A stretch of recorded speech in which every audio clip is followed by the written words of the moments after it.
92 unaccounted for in North Carolina after Hurricane Helene, dangerous flow of misinformation ongoing, Governor? If you're participating in spreading this stuff, stop it, Governor Cooper said. 92 people remain unaccounted for in hard-hit North Carolina in the wake of the catastrophic disaster left behind by Hurricane Helene, Governor Roy Cooper said Tuesday. The number will continue to fluctuate as new reports come in and other reports are resolved, Cooper said. 95 people in North Carolina have died in the storm, officials said. The overall death toll across the Southeast has surpassed 230. This comes as North Carolina continues to face a persistent and dangerous flow of misinformation about recovery efforts, the governor said.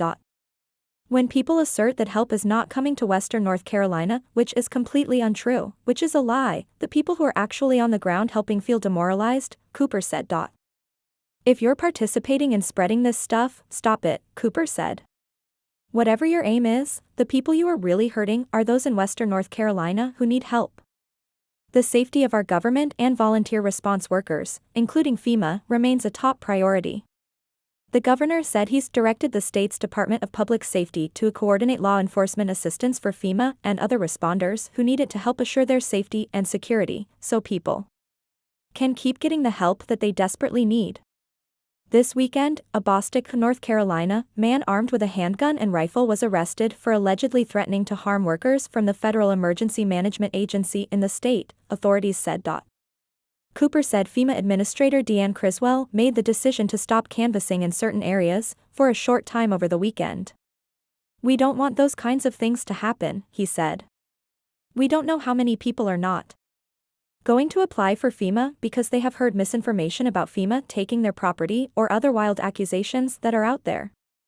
Criswell said, over the weekend, out of an abundance of caution, we made operational changes to keep FEMA personnel safe, but none of the changes we made impacted ongoing search and rescue or other life safety operations. It's heartbreaking to see words or acts of hatred toward anyone, let alone federal responders who are here to help people in this critical time, Criswell said. We are not going anywhere, she said.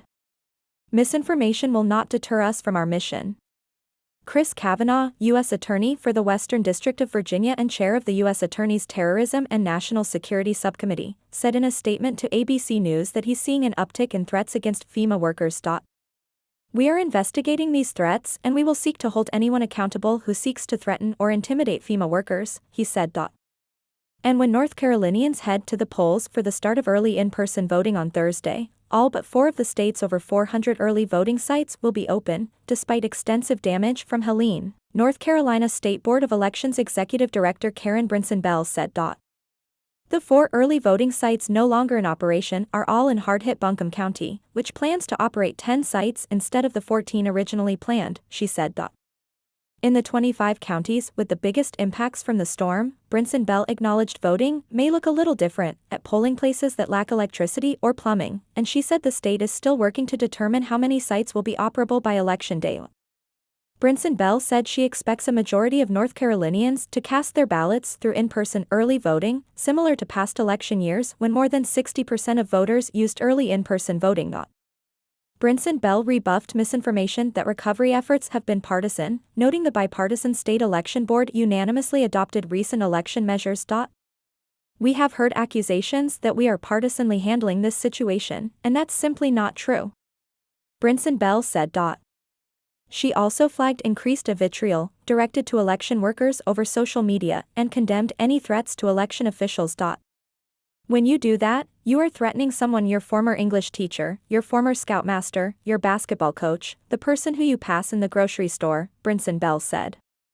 Focus on casting your ballot and ensuring that your fellow citizens get out to vote, and stop with the threats and the rhetoric, because these are people who are just doing their job to serve you so that you can cast your ballot.